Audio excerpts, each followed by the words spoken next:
तर भाजपचे माध्यम प्रमुख नवनाथ बन आपल्यासोबत जोडले गेलेले आहेत. बनजी, तुमचं स्वागत आहे मुंबई तक मध्ये.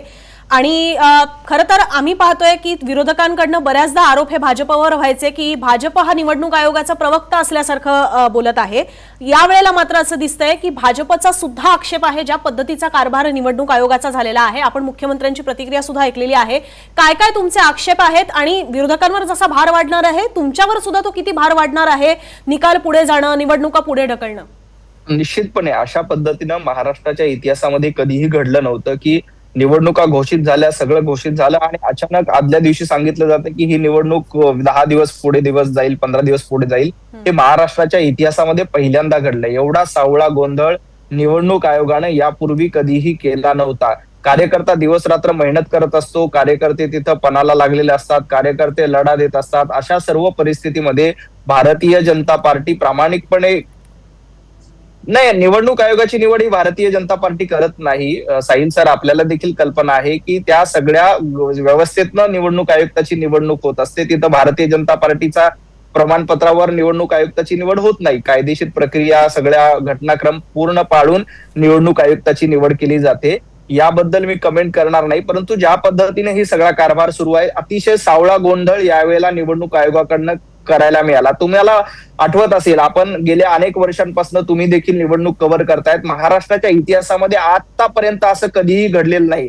एवढा सावळा गोंधळ यापूर्वी कुठल्याही निवडणूक कार्यालयामध्ये किंवा निवडणूक आयुक्तांनी केलेला नाही. एवढा गोंधळ यावेळेला अभूतपूर्व असा गोंधळ म्हणता येईल. आज उद्या निकाल लागणार आणि आज कोर्टाचा निकाल येतोय की 21 तारखेपर्यंत पुढे ढकला.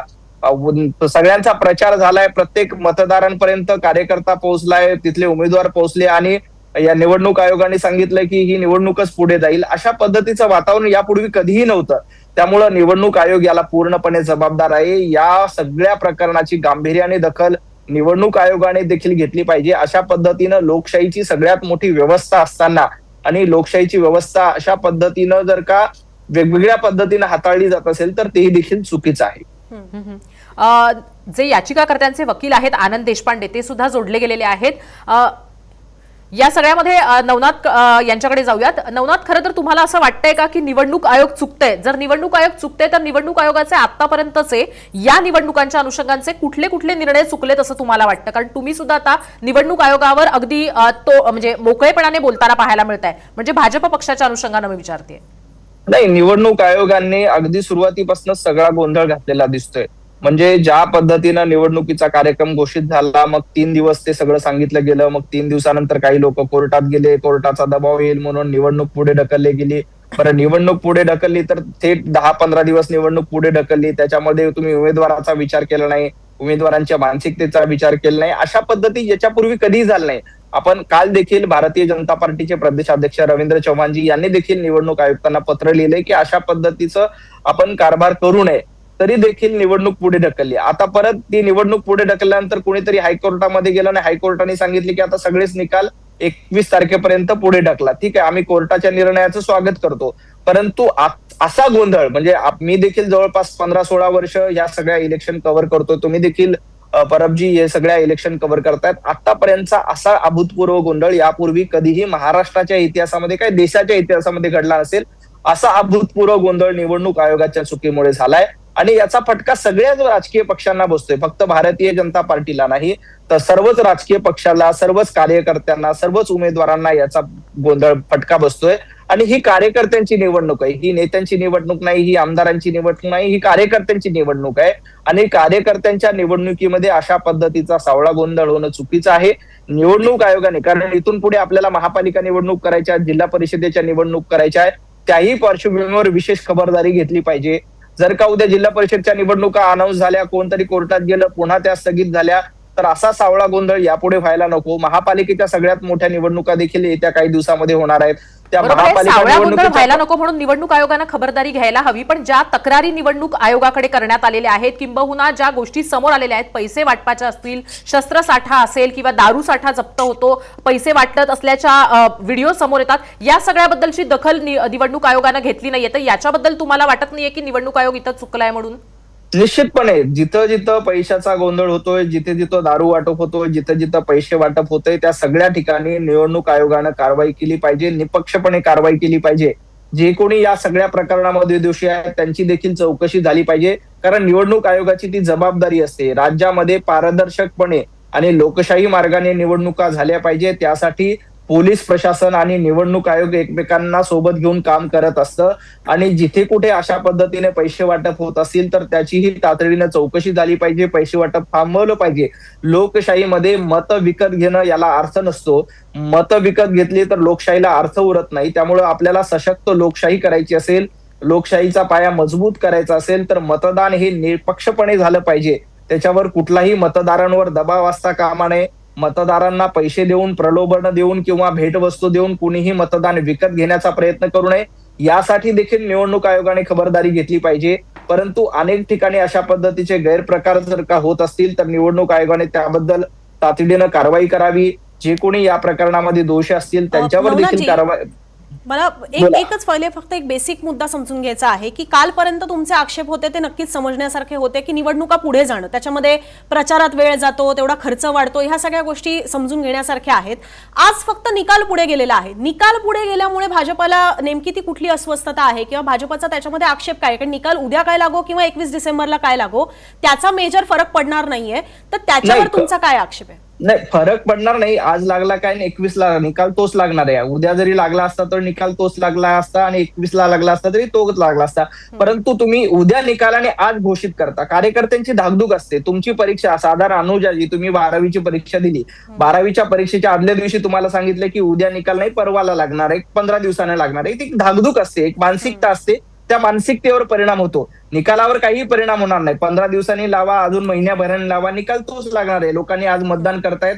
जे काही ईव्हीएम मध्ये मतदान होईल त्यानुसारच निकाल लागेल. त्याच्यामध्ये काही शंका असण्याचं कारण नाही. परंतु लोकांच्या मानसिकतेचा देखील विचार केला पाहिजे. कार्यकर्त्यांच्या मानसिकतेचा देखील विचार केला पाहिजे.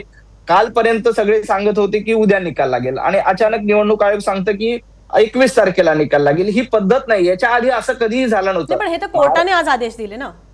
नाही, ठीक आहे ना, त्याचा आम्ही स्वागतच करतो. कोर्टाच्या निर्णयावर आम्ही कुठेही टिप्पणी करत नाही. आज निकाल लागला केव्हा? 21ला निकाल लागला. काय भारतीय जनता पार्टीच क्रमांक 1 ची पार्टी असेल. भारतीय जनता पार्टीला जनता आशीर्वाद देईल याच्यावर आमचा पूर्ण विश्वास आहे. परंतु लोकांच्या मानसिकतेचा देखील असा विचार केला पाहिजे. निवडणूक अचानक पुढे ढकलणं, निकाल अचानक पुढे ढकलणं हे सगळा सावळा गोंधळाचं रूपांतर आहे. ठीक आहे. एक छोटीशी मी तुम्हाला विनंती करायची आहे. फक्त त्यापूर्वी हे विचारायचं आहे कारण त्याबद्दलची चर्चा सुरू झालेली आहे की याचिकाकर्ते जे आहेत ते भाजपचे नगरसेवक पदाचे उमेदवार होते किंवा आहेत, अशा पद्धतीचे एक आरोप होत आहेत. तर याबद्दलचे तुमचं काय नेमकी माहिती आहे? नाही, सचिन नाव आहे त्यांचं. नाही, भारतीय जनता पार्टीने अधिकृतपणे कुठेही अशा पद्धतीची याचिका केली नाही. त्यांनी भाजपच्या उमेदवारांना केलेली आहे ती. भाजपला नाही, भाजपच्या उमेदवारांना केलेली याचिका आहे. नाही, ते मला बघावं लागेल. त्याच्याबद्दल मला माहिती नाही. मी माहिती घेऊन त्याबद्दल आपल्याला प्रतिक्रिया देईल. पण भारतीय जनता पार्टीची अशी अधिकृतपणे कुठेही भूमिका नाही की ही त्यांचं नाव निवडणूक सचिन पुढे. नागराव म्हणून आहे, ते भाजपचे उमेदवार सुद्धा आहेत आणि त्यांच्याकडनं ही याचिका झालेली आहे. याच्याबद्दल मला अनुजाजी, मला आत्ताच ही माहिती तुमच्याकडनंच कळाली. मी देखील याची माहिती घेतो की ते भारतीय जनता पार्टीचे आहेत का. भारतीय जनता पार्टीची अधिकृत भूमिका याबद्दल स्पष्ट आहे की कुठेही निवडणूक निकाल पुढे जाऊ नये अशी भारतीय जनता पार्टीची सुरुवातीपासून मागणी होती. निवडणुका देखील पुढे ढकलू नये याबद्दल देखील भारतीय जनता पार्टीची भूमिका होती. आता देखील माननीय मुख्यमंत्री देवेंद्रजी फडणवीस यांची देखील आपण प्रतिक्रिया ऐकली असेल, गिरीश महाजन यांची देखील प्रतिक्रिया ऐकली असेल. या सगळ्यांनी स्पष्ट केलंय की अशा पद्धतीचं होणं योग्य नाही. आता तुम्ही मला आत्ताच लाईव्ह मध्ये माहिती देतात की ते भारतीय जनता पार्टीचे नगरसेवकाचे उमेदवार आहेत. वरोऱ्यातल्या हनुमान विभागाचे ते तुमचे भाजपचे उमेदवार आहेत अशी माहिती येते. मला त्याची माहिती घ्यावी लागेल. मला आता लाईव्ह मध्येच तुम्ही माहिती सांगतात. मला देखील याबद्दल कल्पना नाही आणि भारतीय जनता पार्टीची अधिकृत ही भूमिका नाहीये.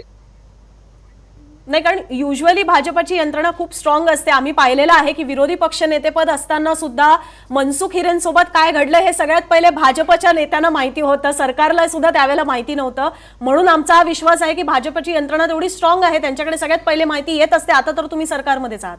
नाही, भारतीय जनता पार्टी हा कार्यकर्त्यांचा पक्ष आहे. कार्यकर्ते आमचे सजग असतात आणि कार्यकर्ते त्या ठिकाणी काम करत असतात आणि भारतीय जनता पार्टी सजग कार्यकर्त्यांच्या जीवावरच ही निवडणूक लढत असते. आमची यंत्रणा स्ट्रॉंग असते, त्याबद्दल काही ऑब्जेक्शन नाही. परंतु मला आता लाईव्ह मधनं तुम्ही सगळी माहिती देतायत मी पूर्ण माहिती घेतो आणि तुम्हाला प्रतिक्रिया देतो. याबद्दल हेही सांगू शकता का तुम्ही की जर या भाजपच्या नगरसेवकाचे उमेदवार असलेल्या व्यक्तीने जर तुम्हाला न सांगता या गोष्टी केलेल्या असतील तर त्याच्यावर कारवाई होऊ शकते का? मग कारण की मुख्यमंत्र्यांचं स्टेटमेंट वेगळं येतं आणि मग भाजप नगरसेवकाची भूमिका वेगळी पाहायला मिळते.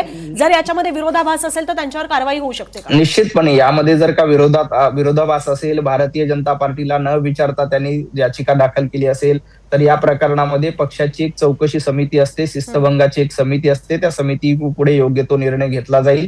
त्याबद्दल भारतीय जनता पार्टीचे प्रदेशाध्यक्ष, वरिष्ठ नेते याबद्दल पूर्ण माहिती घेऊन योग्य तो निर्णय घेतील. परंतु अशा पद्धतीनं निवडणुका पुढे ढकलणं, निकाल पुढे ढकलणं हे अयोग्य आहे. ही भाजपची पहिली भूमिका आहे. एकीकडे निवडणूक आयोग आहे ज्याच्यावर सुद्धा सत्ताधारी पक्ष आक्षेप घेत आहे. सत्ताधारी पक्षातले आमदार म्हणत आहेत की याच्यामध्ये कोणीतरी सेटिंग करतंय. सेटिंग असेल तर रितसर त्या सगळ्या प्रकरणामध्ये निवडणूक आयोगाकडे तक्रार केली पाहिजे. इलेक्शन कमिशननी आतापर्यंत 100 वेळेला लोकांना सांगितले की तुम्ही या ईव्हीएम मध्ये काही सेटिंग असेल तर त्याचा ओपन चॅलेंज दिले सगळ्यांना की कधीही ईव्हीएम हॅक होणं, सेटिंग होणं. भाजपवर आरोप आहे ना निलेश राणेंचा. नाही, भारतीय जनता पार्टीवर आरोप करण्यापूर्वी निलेशजी राणे यांनी स्वतः आत्मचिंतन केलं पाहिजे की आपण जी विधानसभेची निवडणूक जिंकलात ती सेटिंग करून जिंकलात का? ते नाही जिंकले ना सेटिंग करून, ते लोकांच्या आशीर्वादात जिंकले. भारतीय जनता पार्टी देखील जनतेमध्ये काम करते, लोकांचे आशीर्वाद मिळते, मतं मिळवते आणि मग जिंकते. भारतीय जनता पार्टीचे कार्यकर्ते गेल्या महिनाभरापासून मतदारसंघ पिंजून काढतायत. देवेंद्रजी फडणवीस यांनी जवळपास 35 सभा घेतल्या, चंद्रशेखरजी बावनकुळे यांनी जवळपास 35 सभा घेतल्या, रवींद्र चव्हाणजी यांनी जवळपास 25 ते 30 सभा घेतल्या. आमचा प्रत्येक नेता, आमचा प्रत्येक कार्यकर्ता मैदानात असतो, लोकांमध्ये जातो, लोकांचे आशीर्वाद घेतो आणि मग जिंकून येतो. असा हवेमध्ये गप्पा करून निवडणुका जिंकता येत नाही. निलेशजी राणे यांना देखील आपल्या माध्यमातून माझी विनंती आहे, जर का आपल्याला सेटिंग बद्दल ऑब्जेक्शन असेल तर इलेक्शन कमिशननी ओपन चॅलेंज दिलं होतं सगळ्यांना, अजून देखील आहे की आपल्याला ईव्हीएम हॅक करता येत असेल, सेटिंग करता येत असेल तर आपण येऊन करून दाखवावं. आजपर्यंत एकाही राजकीय पक्षाला, काँग्रेस पासून इतर सगळ्यांना कुणालाही ते चॅलेंज ऍक्सेप्ट करता आलेलं नाही. आता कोकणामधून निलेशजी राणे जर का ते चॅलेंज ऍक्सेप्ट करायला तयार असतील तर त्यांनी निवडणूक आयोगाकडे द्या. नाही पण नवनाथजी एकच मिनिट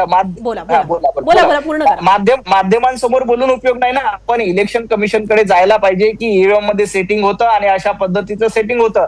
इलेक्शन कमिशनला जाऊन सांगायला माध्यमांसमोर जाऊन सांगायला. तो ईव्हीएम मशीन पुरता नाहीये. त्यांचं म्हणणं आहे की पैसे वाटप केलं जात आहे. आजही त्या स्वरूपाचा त्यांनी आरोप केला की ती गाडी जी सापडली त्याच्यामध्ये भाजपचा गमछा होता, त्याच्यामध्ये 1.5 लाख रुपये होते. परवा सुद्धा ते त्या भाजप पदाधिकाऱ्याच्या घरी गेले आणि त्यांनी बंडल्स ती दाखवली. सो हा आरोप जो आहे हा सत्ताधारी पक्षातल्या आमदारांकडनं होत आहे. तुम्हाला असं नाही वाटत की एका आमदारामुळे अख्ख्या युतीच्या इमेजवर त्याचा परिणाम होत आहे? जसं तुम्ही भाजपच्या त्या नगरसेवकावर कारवाई केली जाऊ शकते जर त्याच्यात विरोधाभास असेल तर असं म्हणत आहात, तर हे महायुतीतला हा जो सगळा सावळा गोंधळ दिसतोय, एकमेकांवरच अतिशय गंभीर स्वरूपाचे आरोप आणि ईव्हीएम मशीनचे नाही आहेत की जे विरोधक करतायत, हे तर पैसे वाटपाचे आरोप आहेत ज्याच्याबद्दलचे व्हिडिओज ते समोर आणतायत. यावर तुम्ही काय पाऊल उचलणार आहात? अनुजाजी, थोड्या वेळापूर्वी आपण बघितलं असेल तर वैभव नाईक यांनी एक आरोप केलाय. त्यात एकनाथजी शिंदे यांच्या हेलिकॉप्टर विमानामधनं काही बॅग घेऊन जाताना वैभव नाईक यांनी शिवसेनेवर आरोप केला. हे आरोप खरा आहे का? आता या आरोपांमध्ये आम्हाला ठाकरे आणि भाजपची युती पाहायला मिळते का? नाही, अशा पद्धतीचे आरोप राजकारणामध्ये केले जात असतात. भारतीय जनता पार्टी कधीही अशा पद्धतीच्या पैसे वाटपावर विश्वास ठेवत नाही. तर पैसे वाटून निवडणुका जिंकता येत नसतात, लोकांचे आशीर्वाद घेऊन निवडणूक जिंकता येतात, याच्यावर भारतीय जनता पार्टीचा पूर्णपणे विश्वास आहे. अशा पद्धतीचे आरोप हे पहिल्यांदा नाही होत. अशा पद्धतीचे आरोप जे सत्ताधारी आहेत त्याच्यावर सातत्यानं होत असतात. आणि आपल्याला माहिती आहे निलेशजी राणे ज्या कार्यकर्त्यांच्या घरी पैसे म्हणाले होते की 15 लाख रुपये आहेत, त्या कार्यकर्त्याचे पुढे पैसे कशाचे निघाले? तर त्यांचा स्वतःचा व्यवसाय, त्या व्यवसायाचे पैसे घरात ठेवणं गुन्हा आहे का? आपल्या लोकशाही व्यवस्थेमध्ये घरामध्ये पैसे ठेवणं हा गुन्हा नाहीये. आणि या प्रकरणामध्ये निलेश राणे यांच्यावरच गुन्हा दाखल झालाय की त्यांनी कशा पद्धतीनं कार्यकर्त्याच्या घरी गेले आणि त्यांच्या बिझनेसचे पैसे तुम्ही अशा पद्धतीनं बाहेर लोकांमध्ये दाखवले. आपल्याला एखादी धाड टाकायची असेल तर त्याची रितसर तक्रार करावी लागते. निवडणूक आयोगाचे अधिकारी कर्मचारी यांना घेऊन आपल्याला जावं लागतं. परंतु आपण अशा पद्धतीनं दंडेलशाही करत एखाद्याच्या घरात जाणं हे देखील चुकीचं आहे. आणि त्यांच्या व्यवसायाचे बिझनेसचे पैसे होते हे त्यावेळेला प्रूव्ह झालं आणि सिद्ध देखील झालं. निवडणूक आयोगाने देखील त्याच्यावर आक्षेप घेतला नाही. आता हवेमध्ये उठून मी देखील म्हणू शकतो की वैभव नाईक यांनी त्यांच्या मतदारसंघामध्ये पैसे वाटलेत. या आरोपाला काही अर्थ नसतो. त्या आरोपाबद्दल आपल्याला काहीतरी पुरावा द्यावा लागतो. तो पुरावा असेल तर त्याला अर्थ असतो, अन्यथा त्या आरोपाला काही अर्थ नसतो. अशा हवेमध्ये माध्यमांसमोर येऊन आरोप करणं चुकीचं आहे. आपल्याकडे काही पुरावा असेल तर रीतसर त्याची तक्रार निवडणूक आयोगाकडे केली पाहिजे. निवडणूक आयोग ऐकत नसेल तर आपण पोलिसांकडे गेला पाहिजे. पोलीस ऐकत नसेल तर कोर्टाचे दरवाजे आपल्या सगळ्यांसमोर रिकामे असतात. तर अशी प्रक्रिया आपण त्याला फॉलो केलं पाहिजे. विनाकारण हवेत उठून आरोप करणं चुकीचं आहे. मी देखील असं म्हटलं की वैभव नाईक यांनी कालच्या मतदारसंघामध्ये त्यांच्या मतदारसंघामध्ये रात्री 2,000 रुपये 4,000 रुपये वाटले, तर त्याला काही अर्थ उरत नाही ना. असे आरोप करणं आणि प्रसिद्धी माध्यमांमध्ये येऊन फक्त प्रसिद्धीसाठी आरोप करणं हे चुकीचं आहे. निलेश राणे असतील किंवा वैभवजी नाईक असतील, हे दोघंही प्रसिद्धीसाठी आरोप करतायत. भारतीय जनता पार्टी ही कार्यकर्त्यांची पार्टी आहे. आम्ही कार्यकर्त्यांच्या जीवावर निवडणूक लढतो. कार्यकर्त्याचा आमच्या सोबत असतो आणि कार्यकर्त्यांना सोबत घेऊन निवडणूक जिंकण्याचा प्रयत्न करत असतो. त्यामुळेच देवेंद्रजी 35 सभा घेत आहेत, चंद्रशेखर बावनकुळे साहेब 35 सभा घेत आहेत, रवींद्र चव्हाण 25 सभा घेत आहेत. आमचा प्रत्येक कार्यकर्ता बूथपर्यंत जातो, बूथपर्यंतच्या घराघरामध्ये जाऊन संपर्क करतो, तेव्हा जनता आशीर्वाद देत असते. जनतेचे आशीर्वाद ही विकास कामं करून मिळवता येतात. जनतेचे आशीर्वाद मेट्रो आणून मिळवता येतात. जनतेचे आशीर्वाद चांगले रस्ते करून मिळवता येतात. जनतेचे आशीर्वाद पाणी पुरवठ्याच्या चांगल्या योजना करून मिळवता येतात. आणि ते करण्याचा प्रयत्न भारतीय जनता पार्टी सातत्यानं करते. आमचा पैसे वाटपावर अजिबात विश्वास नाही. पण जेव्हा तुम्ही हे म्हणत आहात की विकास कामं असतील आणि विचारधारा असेल याच्यावर जनताकडनं आम्ही मतं घेत असतो, भाजपची हीच धारणा आहे असं तुम्ही म्हणत आहात, पण त्याच भाजपवर, त्याच भाजपचे मित्रपक्ष असलेले आमदार निलेश राणे ज्या पद्धतीने आरोप करत आहेत त्यांना मग असंच सोडून देणार आहात का की ठीक आहे निवडणुकांमध्ये हा आरोप प्रत्यारोप चालतात, तेवढ्या पुरता झालं, गंगेत धुवून पावन झालं, अशा पद्धतीने ते सोडून दिलं जाणार आहे की याची खरोखर काही गंभीर दखल तुमचे पक्षश्रेष्ठी घेणार आहेत? नाही, 2 तारखेची लिमिट सुद्धा आता संपलेली आहे म्हणून. नाही, पक्षश्रेष्ठींनी गंभीर दखल या सगळ्या प्रकरणाची घेतलेली आहे. आदरणीय एकनाथजी शिंदे, देवेंद्रजी फडणवीस या सगळ्या प्रकरणामध्ये एकमेकांसमोर बसतील आणि या सगळं प्रकरण भारतीय जनता पार्टीने अतिशय गांभीर्यानं घेतलेलं आहे. आपल्याला कल्पना असेल की ज्या पद्धतीचे आरोप निलेशजी राणे यांनी सिंधुदुर्गामधनं केले, खरं तर सिंधुदुर्गामध्ये युती कोणी तोडली तर निलेशजी राणे यांनी सोडली. तिथे उभाता गटासोबत जाऊन कोण बसले, हेच जाऊन बसले. भारतीय जनता पार्टी विरुद्ध इतर सगळे असा सामना सिंधुदुर्गामध्ये कोणी सुरू केला, या सगळ्याची गांभीर्यानं दखल पक्षश्रेष्ठीने निश्चितपणे घेतली. याबद्दल एकनाथजी शिंदे, देवेंद्रजी फडणवीस हे एकमेकांसोबत बसतील आणि निश्चित याच्यामध्ये तोडगा काढला जाईल. आणि दुसरा प्रश्न की या सगळ्या प्रकरणाची गांभीर्याने दखल भाजपने घेतली, त्याचं कारण निलेशजी राणे यांच्यावर गुन्हा देखील दाखल झाला आहे की ज्या पद्धतीनं तुम्ही आमच्या एका सर्वसामान्य कार्यकर्त्याच्या घरी जाता, तर राष्ट्रीय स्वयंसेवक संघाचा तो स्वयंसेवक आहे, अशा कार्यकर्त्याच्या घरी जाऊन त्याच्या बिझनेसचे तुम्ही पैसे वाटपासाठी निघाले म्हणून आरोप करताय, हे देखील चुकीचं आहे. याही प्रकरणात भारतीय जनता पार्टीने दुटप्पी भूमिका घेतली नाही. रीतसर पोलिसांमध्ये तक्रार केली आणि पोलिसांमध्ये तक्रार दाखल झाल्यानंतर आता निलेशजी राणे यांच्यावर गुन्हा देखील दाखल झाला. नवनाथजी, 2 प्रतिक्रिया तुम्हाला सांगते. एक प्रतिक्रिया ही निलेश राणेंची आहे, निवडणुकांच्या तारखा पुढे ढकलल्या ही एक प्रकारची सेटिंग आहे असं त्यांचं म्हणणं आहे. प्रचाराची वेळ वाढवली यात सुद्धा काहीतरी गौडबंगाल आहे असं सुद्धा ते म्हणतात. साधारण तशीच प्रतिक्रिया ही देवेंद्र फडणवीसांची आहे. त्यांचं असं म्हणणं आहे की कायदेशीर गोष्टी होत नाहीत यावर नाराजी आहे. आता निलेश राणे आणि देवेंद्र फडणवीस यांच्या प्रतिक्रिया यांच्यामध्ये साधर्म्य पाहायला मिळतं. नेमका रोख कोणावर आहे? जर तुम्ही म्हणताय की निलेश राणे भाजपवर म्हणताय तर त्या गोष्टी पक्षश्रेष्ठी बसून सोडवतील, पण जेव्हा देवेंद्र फडणवीस सुद्धा म्हणतात की कायदेशीररित्या गोष्टी होत नाहीत आणि त्याबद्दलची नाराजी आहे, म्हणजे निलेश राणे आणि देवेंद्र फडणवीस यांचं म्हणणं सारखंच आहे की नाही? दोघांचे आदेश निवडणूक आयोगाला दिले आहेत. माझ्यासोबत बोलण्यासाठी या संपूर्ण प्रकरणामध्ये 10 पेक्षा जास्त याचिका दाखल झाल्या होत्या. नवनाथजी, तुम्ही बोला, तुमचाच आवाज येऊन याचिकाकर्त्यांचे वकील आहेत आनंद देशपांडे यांना विचारूया. देशपांडे साहेब, काय सांगाल कुठल्याही पद्धतीने निवडणुकीची इम्पॅक्ट होऊ नये, त्यामुळे काहीतरी वेगळाच पुन्हा मतदान होऊ नये आवाज येतोय? तुमचा आवाज येतोय, मला कानामध्ये वेगळा काहीतरी आवाज येतोय, टिकटॅक सुरू आहे त्याचा आवाज येतोय. अच्छा अच्छा. हा, तर निलेश राणे यांनी सेटिंगचा आरोप केलाय. देवेंद्रजी फडणवीस असं कुठेही म्हणाले नाही की सेटिंग होतं. देवेंद्रजी फडणवीस यांनी कायदेशीर प्रक्रियेवर आक्षेप घेतलाय की तुम्ही प्रक्रिया नीट पार पाडली नाही. आणि निलेशजी राणे म्हणतात की सेटिंग करण्यासाठी कदाचित उशीर केला जातोय. सेटिंग आणि कायदेशीर प्रक्रिया याच्यामध्ये खूप फरक असतो. हे दोन्ही स्टेटमेंट वेगवेगळी आहेत. देवेंद्रजी फडणवीस यांनी एक संसदीय शब्द आहे आणि एक थेट शब्द आहे असं आपण म्हणू शकतो. साधारण तेच आहे, कायदेशीररित्या गोष्टी होत नाहीत असं त्यांचं म्हणणं आहे. असं कसं होईल? एक इलेक्शन कमिशन सेटिंग करण्यासाठी निवडणूक पुढे ढकलली जाते, निकाल पुढे ढकललं जातं, हे आणि कायदेशीर बाबी नीट तपासून घेतल्या पाहिजे हे बोलणं, हे दोन्ही एक स्टेटमेंट नाहीत. विनाकारण तुम्ही देवेंद्रजींच्या तोंडात वेगवेगळे शब्द घालू नका. निलेश राणे यांनी पूर्ण इलेक्शन व्यवस्थेवर आक्षेप घेण्याचा प्रयत्न केलाय सेटिंगचा आरोप करून. आणि आजपर्यंत अनेकांनी चॅलेंज केलं होतं की आपल्याला काही सेटिंग करता येत असेल तर इलेक्शन कमिशन समोर दाखवा, परंतु आम आदमी पार्टी असेल, काँग्रेस असेल, तृणमूल असेल, कुठल्याही पक्षाला ते शक्य झालं नाही की ईव्हीएम मध्ये काही गडबड आहे. ईव्हीएमच्या गडबडबद्दल निलेश राणेजी बोलतायत. भारतीय जनता पार्टीचे नेते, महाराष्ट्राचे मुख्यमंत्री देवेंद्रजी फडणवीस यांनी एकूणच जो सावळा गोंधळ इलेक्शन कमिशनचा आहे त्यावर आक्षेप घेत आहेत. त्यामुळे या दोन्ही स्टेटमेंटमध्ये फरक आहे. मग जर कायदेशीररित्या गोष्टी होत नाहीत असं म्हणताय तर इलेक्शन कमिशनचे जे आयुक्त आहेत त्यांच्या बदलीची मागणी भाजपकडनं केली जाणार का? नाही, त्याबद्दल वरिष्ठ नेते निर्णय घेतील. कारण इलेक्शन कमिशनला आता लगेच तातडीनं बदलणं कितपत शक्य आहे मला माहित नाही. ती कायदेशीर बाब तपासून बघावी लागेल. एवढा सावळा गोंधळ झाल्यानंतर यावर नेमकं दोषी कोण आहे किंवा या सगळ्या प्रक्रियेमध्ये कोणावर दोषारोप केले पाहिजे हे निश्चितपणे वरिष्ठ नेते याबद्दल बसून निर्णय घेतील. कारण इलेक्शन कमिशन ही स्वायत्त संस्था असते. केंद्रीय निवडणूक आयोग, राज्य निवडणूक आयोग याच्या दोघांच्या परस्पर कोऑर्डिनेशनतून ते काम करत असतात. या प्रकरणामध्ये राज्य सरकारचा काहीही संबंध नसतो किंवा भारतीय जनता पार्टीचा देखील काही संबंध नसतो. अर्थात भारतीय जनता पार्टी किंवा मुख्यमंत्र्यांना त्याबद्दल बोलण्याचा अधिकार निश्चितपणे असतो. भारतीय जनता पार्टीचे वरिष्ठ नेते या सगळ्या गोंधळावर नक्कीच अधिकृतपणे भूमिका घेतील. परंतु हे एकूणच सावळा गोंधळ आहे हे मात्र निश्चित आहे. इलेक्शन कमिशनचं पूर्ण काम आपण बघतोय गेल्या 15 दिवसामध्ये अतिशय सावळा गोंधळ, नियोजन शून्य व्यवस्था असं सगळं बघायला मिळतं. त्याचा परिणाम सर्वसामान्य नागरिकांना भोगावा लागतो, सर्वसामान्य कार्यकर्त्यांना भोगावा लागतो. आता निवडणूक आयुक्ताची बदली केली पाहिजे का नाही केली पाहिजे याबद्दलचा निर्णय वरिष्ठ नेते निश्चितपणे घेतील. तुम्ही आता बोलत असतानाच निलेश राणे तिकडे मालवणमध्ये निवडणूक अधिकाऱ्यांना भेटायलाच गेलेले आहेत. त्यामुळे आता जे त्यांचे आरोप आहेत ते ऑफिशियली तक्रारीच्या स्वरूपात आपल्याला पाहायला मिळतील. पण दुसरीकडे काही वेळापूर्वी आम्ही सुषमा अंधारेंशी बोलत होतो. त्यांचं म्हणणं आहे की हे आता किती फायनान्शियली बर्डन्ड असेल त्यांच्यावर, आर्थिक भार हा प्रचंड येणार आहे. परत सगळा प्रचार पुढे वाढला असल्यामुळे भाजपसाठी हे नेमकं कसं असणार आहे? काल आम्ही पाहत होतो की तिकडे एकनाथ शिंदेच्या जवळपास 53 सभा, मुख्यमंत्र्यांच्या 43 सभा. आता पुढचा कार्यक्रम हा नेमका कसा असणार आहे? या सगळ्या निवडणुकांच्या धामधुमीमध्ये सत्ताधारी पक्ष म्हणून लोकांसाठीच्या गोष्टी खरोखर होतील की परत एकदा प्रचाराचं सगळ्या मध्ये व्यस्त राहणं, परत अधिवेशन सुद्धा मधल्या काळामध्ये असणार आहे? हा तुमच्यासाठी सुद्धा कितपत भार ठरणार आहे? नाही, सगळ्याच पक्षांसाठी ही डोकेदुखी असते. कारण जेवढा तुमचा प्रचार वाढतो तेवढा सगळ्याच यंत्रणा तुमच्या कामाला लागतात.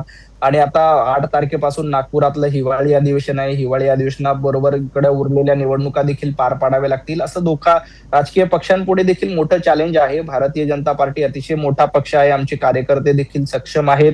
त्या स्तरावर कार्यकर्ते निवडणूक लढतील. आवश्यकता असेल तर 1-2 ठिकाणी मुख्यमंत्री देखील निश्चितपणे सभा घेतील. कारण लोकांमध्ये जाणं, लोकांमध्ये जाऊन मतं मागणं याला भारतीय जनता पार्टीला यामध्ये कधीही कमीपणा वाटत नाही. त्यामुळे आम्ही निश्चितपणे लोकांमध्ये जाऊ. 8 तारखेपासून नागपूरमध्ये हिवाळी अधिवेशन आहे. 8 ते पुढे काही दिवस अधिवेशन चालेल. ती अधिवेशनाची प्रक्रिया देखील पुढे पाडायची आहे. काही नेते अधिवेशनामध्ये असतील, काही नेते लोकांमध्ये असतील. असं बॅलन्सिंग करण्याचा निश्चित आमचा प्रयत्न असेल. पण या सगळ्या प्रक्रियेमध्ये या सावळ्या गोंधळामुळे कार्यकर्त्यांची मात्र खूप फजिती होते. कार्यकर्त्यांचं श्रम, वेळ या सगळ्यामधून एक आणखी छोटी अपडेट आहे म्हणून मी सॉरी तोडते तुम्हाला. दुसरं, मगाशी आपण एका उमेदवाराबद्दल म्हणालो की जे भाजपचे नगरसेवक आहेत सचिन नागोराव चुटे म्हणून, जे आहेत वरोऱ्यातले हनुमान वॉर्ड क्रमांक 8 चे तुमचे भाजपचे उमेदवार की जे याचिकाकर्ते आहेत. आता दुसरं नाव जे समोर येत आहे ते सुद्धा भाजपचेच, वर्धा नगर परिषद प्रभाग क्रमांक 9 मधून भाजपचे उमेदवार आहेत प्रदीप सिंग ठाकूर. याचिकाकर्ते हे भाजपचेच समोर येत आहेत. आतापर्यंत आम्ही 2 नावं समोर आणलेली आहेत. काय म्हणणं आहे तुमचं? आक्षेपही निकालावर तुमचाच आहे, याचिकाकर्ते भाजपचे आहेत. नाही, मगाशीच मी सांगितलं की याबद्दल आता तुम्ही लाईव्ह मधनं मला अपडेट देतायत. मला खरंच याबद्दलची मला 10 मिनिटं दिली तर मी लाईव्ह थांबवेल. मी सगळ्याची माहिती घेईल आणि तुमच्याकडे प्रतिक्रिया देईल.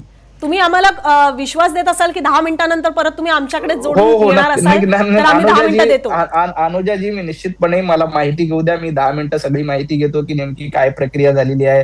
ती भारतीय जनता पार्टीची ती अधिकृत भूमिका नाही हे मी आधीच सांगितलं होतं. मी आता सगळी माहिती घेतो की नेमकं काय झालंय.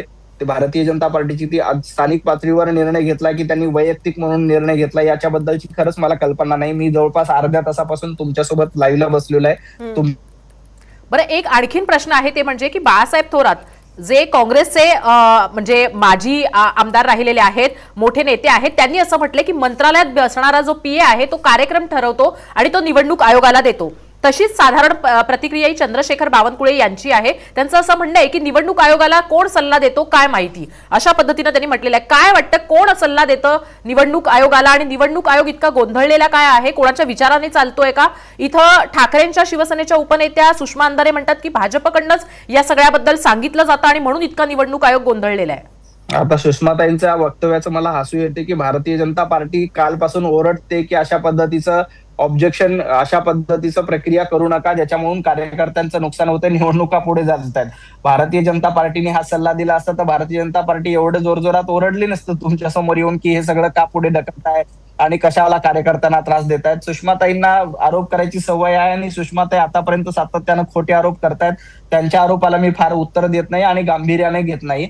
परंतु निवडणूक आयोग ज्यांचा कुणाचा सल्ला घेत असेल ते चुकीचा सल्ला घेते, कारण त्याच्यामुळे सर्वसामान्य नागरिकांचं तुमच्या मते नुकसान कोणाचा होतंय. सल्ला घेते निवडणूक आयोग? नाही तर त्याचं उत्तर निवडणूक आयोग देऊ शकतं. मला माहित नाही निवडणूक आयोग कुणाच्या सल्ल्याने काम करताय. निवडणूक आयुक्तांनी येऊन त्याचं उत्तर दिले पाहिजे. खरं तर निवडणूक आयोगाने या सगळ्या प्रक्रियेवर नीटपणे खुलासा येऊन जनतेसमोर केला पाहिजे, कारण निवडणूक आयोग जनतेला बांधील आहे, निवडणूक आयोग राजकीय पक्षांना बांधील आहे. त्यामुळे जनतेला या सगळ्या प्रश्नाची उत्तरं निवडणूक आयोगाकडे देखील दिली पाहिजे की कुणाच्या सल्ल्याने हे सगळं करताय आणि त्याच्यामुळे सर्वसामान्य नागरिकांना फटका बसतोय, सर्वसामान्य कार्यकर्त्यांना फटका बसतोय, राजकीय पक्षांना फटका बसतोय. असे कोण सल्लागार आहेत हे देखील निवडणूक आयोगाने सांगितलं पाहिजे. पण नवनाथजी, आपण मगाशी प्रचाराबद्दल बोललो, ही गोष्ट नक्कीच दाद देण्यासारखी आहे की भाजप कुठलीच निवडणूक हलक्यात घेत नाही, प्रत्येक निवडणुकीमध्ये तेवढीच जोखून देते आणि असं ओतणं, यावर सुद्धा प्रश्न उपस्थित केले जात आहेत आणि परत पुढचे 18 दिवस सुद्धा आम्हाला तेच पाहायला मिळेल. हा सगळा जनतेचाच पैसा याच्यामध्ये जातोय, अशा पद्धतीने प्रश्न होत आहेत. नाही, कार्यकर्त्यांसाठी मतदान मागणं हा गुन्हा नाहीये, लोकशाही प्रक्रियेचा भाग नवनाथजी, आहे. या प्रश्नाचं आपण उत्तर घेऊयात, पण ज्यांनी याचिका केलेली आहे ते सचिन छोटे आपल्याशी जोडले गेलेले आहेत. सचिनजी, तुमची याचिका काय आहे आणि तुम्ही आधी सगळ्यात पहिले तर सांगा की कुठल्या पक्षाचे आहात, कारण नवनाथ बंना माहित नाहीयेत की तुम्ही भाजपचे आहात. सचिनजी, तुम्हाला आवाज येतोय? हा, बोला. हा सचिनजी, तुम्ही याचिका केलेली आहे, मुळात सांगा की तुम्ही कुठल्या पक्षाचे उमेदवार आहात, कारण इथं भाजपचे जे प्रवक्ते आहेत नवनाथ बन त्यांना माहिती नाही आहेत की तुम्ही भाजप पक्षाचे आहात आणि तुमची याचिका काय होती, काय मागणी केली होती आणि तुम्ही याचिका का केलेली आहे? माझी याचिका सर्वात अगोदर यासाठी होती की आमच्या ओरोरा नगर परिषद मध्ये माझ्या प्रभागामध्ये प्रभाग क्रमांक 7 मध्ये कोणी अपील केली होती अनिस नावाच्या व्यक्तीने की त्याचा फॉर्म झाला होता रिजेक्ट. हॅलो, हा, बोला बोला, तुमचा आवाज येतोय. त्याचा फॉर्म झाला होता रिजेक्ट, तर त्यांनी अपील केली होती. तर त्या अपिलीवरती कोर्टाने निर्णय दिला होता का प्रभाग क्रमांक 7 प गटामधील पुरुषांच्या याच्यात स्थगित दिली होती निवडणुकीसाठी, म्हणजे वोटिंगसाठी. तर तिथे ते ढकललं होतं 20 तारखेला, 20 डिसेंबर वरती ते तारीख दिली होती त्यांनी. तर त्याच्यावरती मग आम्ही कोर्टात हेच म्हणणं होतं आमचं की आम्हाला जे आता 2 तारखेला जे वोटिंग चालू आहे आणि 3 तारखेला जो रिझल्ट होता त्या रिझल्ट मध्ये तुमच्याकडनं पहिले आपण याच्याबद्दल विस्तृत समजून घेऊ. मला एका शब्दात उत्तर दिली तरी चालतील. पहिले हे समजून घ्यायचं की तुम्ही भाजपचे आहात. हो, भाजपची उमेदवारी आहे माझी. ओके, भाजपकडून. हो, तुम्ही कमळावर लढताय, तुमच्याकडे एबी फॉर्म भाजपचा आहे, बरोबर? हो हो. ओके. दुसरा मुद्दा, ही याचिका करताना तुम्ही भाजपच्या कुठल्याही नेत्याला विश्वासात घेतलं होतं? नाही, मी ते स्वतः माझ्या यांनी टाकलं होते मी याचिका, कोणालाही असं मी बोललो नव्हतो. पण भाजपकडनं आता स्वतः मुख्यमंत्री म्हणतायत की असा कोणीही एखादा कोर्टामध्ये जातो किंवा अपील करतो आणि त्याच्यावरनं निवडणुका पुढे जाणं हे योग्य ठरत नाहीये. मग यावर तुमचं काय म्हणणं आहे? काही दोन्ही वेगवेगळ्या प्रतिक्रिया पाहायला मिळत आहेत. नाही, माझं तर सर्वात अगोदर ही याचिका मी असं महाराष्ट्रासाठी किंवा अशी टाकलेली नव्हती. फक्त याचिका मी माझ्यासाठी, म्हणजे माझ्या प्रभागासाठी म्हणून टाकलेली होती. आता तिथे कोर्टाने काय निर्णय दिला तर आता ते मला पण नाही कळलं. नाही, मला याच्यावर बन यांच्याकडे जायचंच आहे. फक्त तत्पूर्वी तुमच्याकडनं हे समजून घ्यायचंय की का तुम्हाला असं वाटलं नाही? तुम्ही कमळ चिन्हावर लढत आहात, तुम्ही भाजपचा एबी फॉर्म घेऊन लढत आहात, भाजपची अधिकृत उमेदवारी तुमच्याकडे आहे. अशा परिस्थितीमध्ये तुम्ही तुमच्या निवडणुकीच्या विरोधातली एखादी याचिका करत असाल तर स्थानिक तुमचा जो कोणी नेता असेल तिथपासून ते अगदी रवींद्र चव्हाण यांच्यापर्यंत कोणालाही तुम्हाला विश्वासात घ्यावं असं वाटलं नाही? कसं आहे मॅडम की आम्ही त्यांच्यापर्यंत आम्ही छोटे कार्यकर्ते, मी एक उमेदवारी भाजपकडूनच लढत आहे. आता आमचं असं काही बोलणं झालं नाही चव्हाण साहेबांशी किंवा कोणाशी, पक्षाच्या वरिष्ठ नेत्यांशी मी काही बोललो नव्हतो. फक्त माझ्या प्रभागाचा विषय होता हा, म्हणून मी ते याचिका टाकलेली होती. पण तुम्ही का नाही बोललात? म्हणजे तुम्हाला भीती वाटत होती नेते तुम्हाला या सगळ्यासाठी मदत करणार नाहीत किंवा नकार देतील म्हणून तुम्ही त्यांच्यापर्यंत गेला नाहीत का? तर असं काही नव्हतं मॅडम, पण आता ते मला असं काही हे नव्हतं झालं. आता म्हटलं एक लोकलची निवडणूक आहे प्रभागाची, मोठे नेते इथे लक्ष देणार नाही. तुम्ही कधीपासून त्यामुळे- भाजपसोबत आहात? मी 2013 पासून आहे मॅडम. म्हणजे तसे जुने 10 वर्ष तुम्हाला पक्षाची एक शिस्तता कळलीच असेल, असं परस्पर निर्णय नाही घेता येऊ शकत. नाही ना, बरोबर आहे मॅडम. नवनाथ बन, आता तुम्ही ही प्रतिक्रिया अनुजाजी. ऐकलेली आहे, मी तुम्हाला ऑन स्क्रीन दाखवत आहोत आम्ही तुम्हाला, तुम्ही हसताय. आम्हाला तुमची पहिली प्रतिक्रिया पहिले समजून घ्यायची, मी तर प्रश्न पण नाही अनुजाजी, विचारत.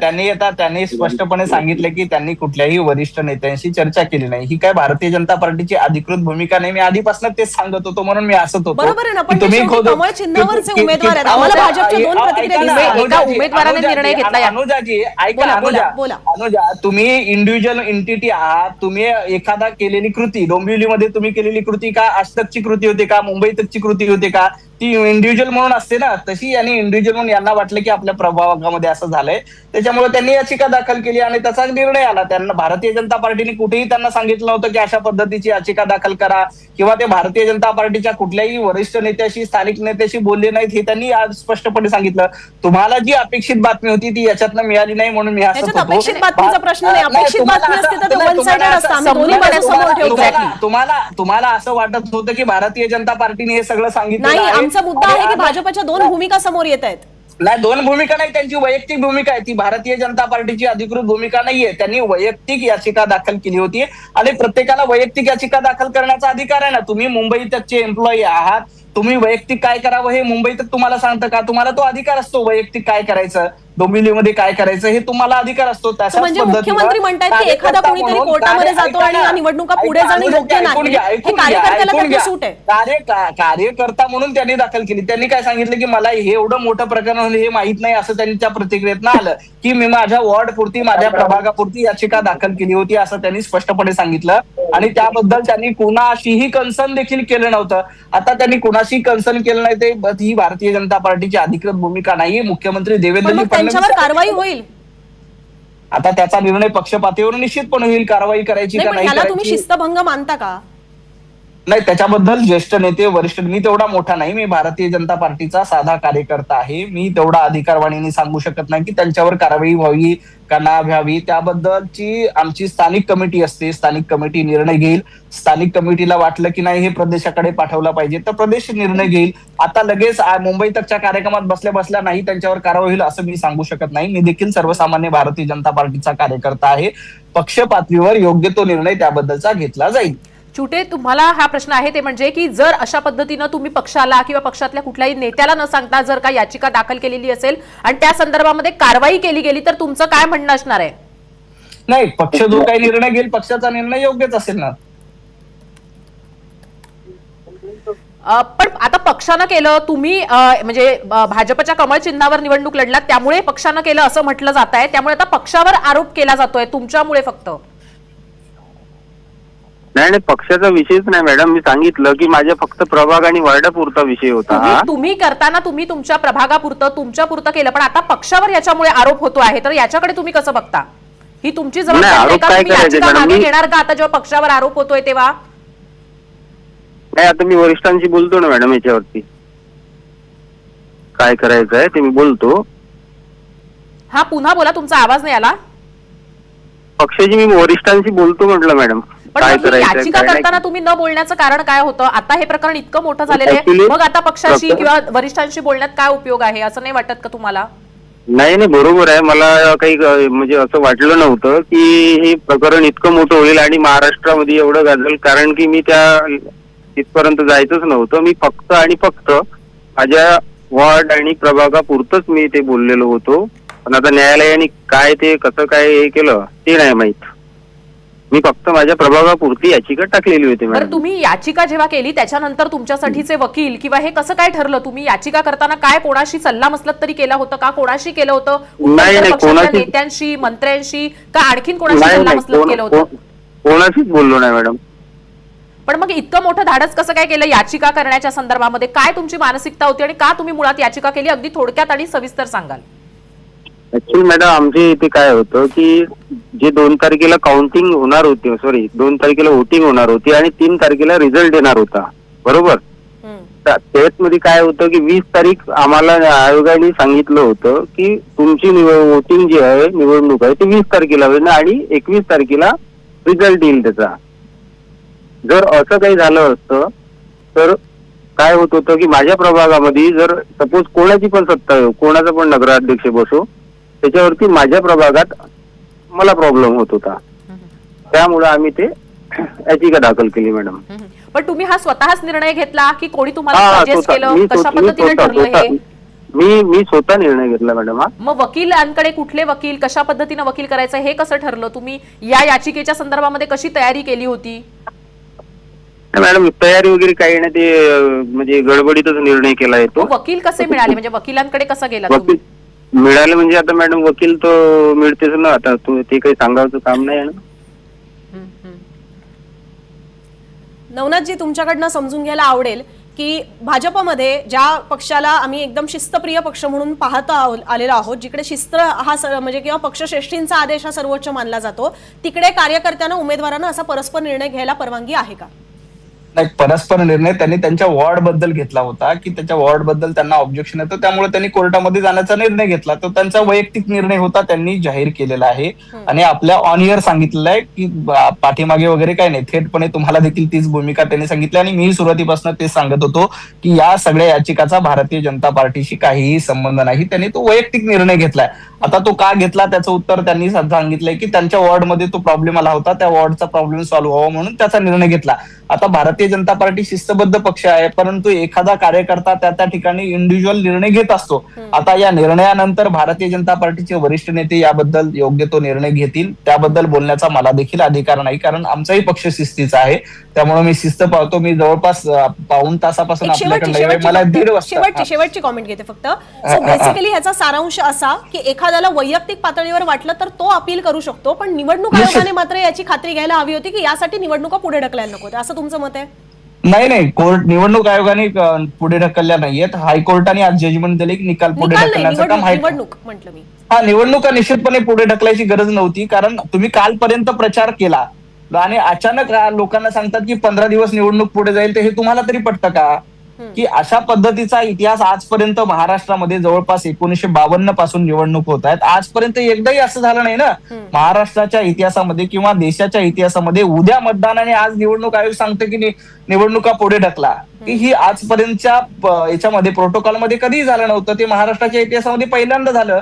त्यामुळे आम्ही याच्यावर ऑब्जेक्शन घेतो की निवडणूक आयोगाने जर का ते नीटपणे हाताळलं असतं तर ही वेळ आली नसती. आधी कार्यकर्त्यांची तारांबळ उरते, व्यवस्थेवरची तारांबळ उरते, सगळ्यांची तारांबळ उरते, त्याच्यामुळे अनेकांचं नुकसान होतं. त्याचाही विचार निवडणूक आयोगाने केला पाहिजे. दुर्दैवाने निवडणूक आयोगाने तो केला नाही, त्यामुळे हा सगळा फटका बसतोय. नवनाथजी, एक शेवटचा प्रश्न आहे. वैयक्तिक पद्धतीनं निर्णय घेतला गेला असला तर अधिकार, म्हणजे एका उमेदवाराचा अधिकार, या पद्धतीनं तो निर्णय घेतला गेलेला आहे. अशा परिस्थितीमध्ये कशा पद्धतीनं भाजप या गोष्टीकडे पाहतं किंवा भाजपचे पक्षशिस्त काय सांगते या बाबतीत? वैयक्तिक पद्धतीनं आपल्या अधिकारासाठी जर निर्णय घेतला असेल तर? नाही, प्रत्येकाला वैयक्तिक निर्णय घेण्याचा अधिकार असतो. कार्यकर्ता असतो, कार्यकर्ता देखील स्थानिक पातळीवर त्याचे निर्णय घेत असतो. भारतीय जनता पार्टी काही हुकुमशाही पार्टी नाही की वैयक्तिक निर्णय का घेतला म्हणून लगेच त्याला फासावर चढणं, त्याला शिक्षा देणं, असं भारतीय जनता पार्टी कधीही करत नाही. त्याची वैयक्तिक एंटिटी असते, त्याला तो अधिकार असतो, त्यानुसार त्यांनी तो निर्णय घेतला असावा. याबद्दल वरिष्ठ नेते योग्य तो निर्णय घेतील. आणि आता हायकोर्टाने आपल्याला जो निर्णय दिला तोही देखील आपल्याला मान्य करावा लागेल. आता 21 तारखेपर्यंत वाट बघू. 21 तारखेला पुन्हा आपल्या चॅनलवर मी आपल्याला येतो आणि त्या दिवशी देखील भारतीय जनता पार्टीचे सर्वाधिक नगरसेवक आणि सर्वाधिक नगराध्यक्ष निवडून आलेले असतील. कारण आम्हाला पूर्णपणे लोकशाहीवर विश्वास आहे. जनता आम्हाला निश्चितपणे आशीर्वाद देईल. महाराष्ट्रात जी कामं देवाभाऊंच्या नेतृत्वात होत आहेत, ज्या पद्धतीने विकास कामं आम्ही करतोय, ते विकास कामं बघता भारतीय जनता पार्टीला या नगरपालिकेच्या आणि नगरपंचायतीच्या निवडणुकीमध्ये जनता निश्चितपणे आशीर्वाद देईल. आणि क्रमांक 1चा पक्ष म्हणून खरं तर उद्याच झाला असता तो, परंतु आता आपल्याला 21 तारखेपर्यंत वाट बघावी लागेल. 21 तारखेला तुम्ही आमचं अभिनंदन करा अशी अपेक्षा बाळगतो. 21 तारखेसाठी तुम्हाला सुद्धा शुभेच्छा आणि त्याचं निमंत्रण आत्ताच आम्ही देऊन ठेवतोय की 21 तारखेला सुद्धा तुम्ही आमच्यासोबत असेच जोडलेले जाल म्हणून आणि बराच वेळ द्याल. येस.